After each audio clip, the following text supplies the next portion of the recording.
We intuitively understand that physical influence gets weaker the further away you move from the source. In physics, electromagnetism rigorously obeys an inverse square law. If you stand a specific distance from an electric charge, you feel a specific force. Double that distance, and the force drops to a quarter of its original strength. But observe what happens when we calculate the electric field of an infinitely large two-dimensional sheet of charge. On the left is our standard point charge, its influence geometrically fading. On the right is the infinite sheet, projecting parallel field vectors that never dim. And its governing equation is E equals sigma over 2 epsilon 0. Notice the exact variables missing from that equation on the right. There is no r. There is no distance variable at all. You could be 1 millimeter away from this sheet, or 1 billion light-years away, and the measured electric field strength would be entirely identical.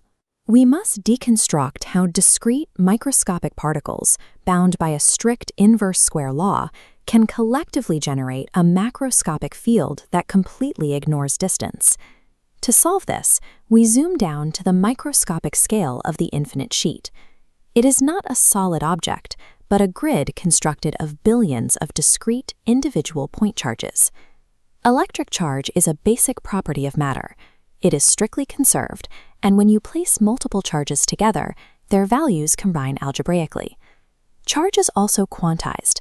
Any macroscopic amount of static charge you interact with is simply a massive collection of discrete, individual electrons or protons. The interaction between any two of these discrete charges is dictated by Coulomb's law. This formula calculates the exact force between them, anchored by the familiar r squared in the denominator. When the physical distance between these two specific charges doubles, the connecting force vector shrinks to exactly 1/4 of its original size. At this microscopic level, every single individual interaction strictly obeys that geometric decay. Any distance-independent phenomenon must be constructed entirely from these strictly distance-dependent building blocks. To understand that assembly, we shift our focus from point-to-point force to the electric field abstraction. Look at this mapped grid.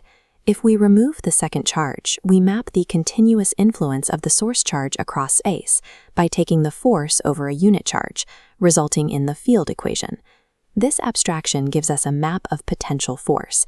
It tells us exactly what push or pull a hypothetical particle would feel if dropped into this region, without needing a second physical charge.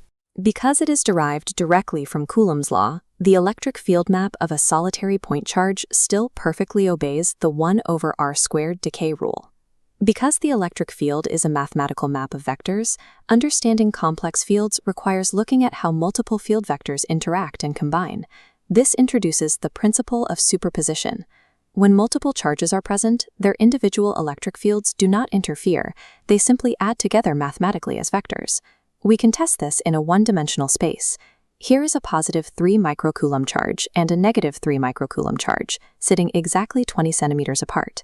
We mark our observation point exactly at the 10-centimeter midpoint. Our objective is to calculate the exact strength and direction of the electric field resting precisely on that center dot. First, we calculate the field generated solely by the positive charge. Because positive fields project outward, this vector points directly away from the source. Next, we map the contribution from the negative charge. Negative fields pull inward, meaning its vector points directly towards its source, which perfectly overlays the first arrow. We add these two vectors together. In this specific spatial arrangement, the forces combine into a net electric field twice as strong as a single point charge.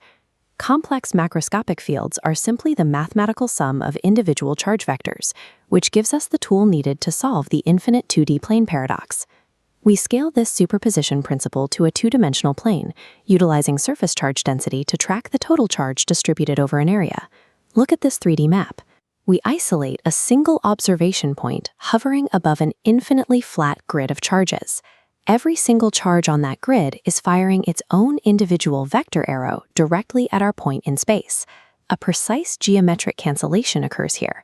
When we split these diagonal vectors into vertical and horizontal components, every charge projecting a horizontal force to the left is perfectly mirrored by an identical charge projecting horizontal force to the right.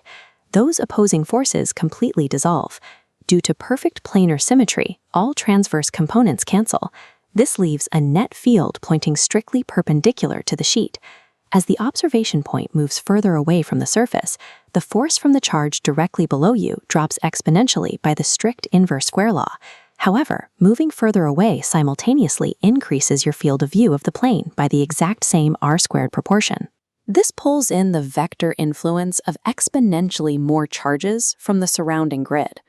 The strict 1/r² decay of individual particles is perfectly offset by the geometric accumulation of more particles in the expanding field of view. To formalize this perfect offset, we use Gauss's law, allowing us to enclose the field in a mathematical boundary. This diagram illustrates a Gaussian pillbox, a cylinder mathematically piercing the infinite sheet.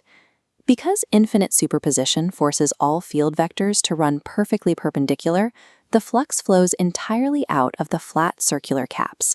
Zero field lines escape through the curved sides of the cylinder. Building our equation, the field exiting the top and bottom caps gives us 2EA on the left, equal to the enclosed surface charge density times area over epsilon naught on the right. Because the flux only exits through the parallel caps, the area variable A appears identically on both sides of the equation. This allows the area to cancel out completely, leaving our final target formula, E equals sigma over 2 epsilon 0. Because the field lines are forced perfectly parallel by infinite planar superposition, the field density cannot geometrically spread out or dilute. The distance independence of an infinite planar field represents the ultimate expression of symmetry. It confirms that the spatial arrangement of quantized charges is just as critical in physics as the amount of charge itself.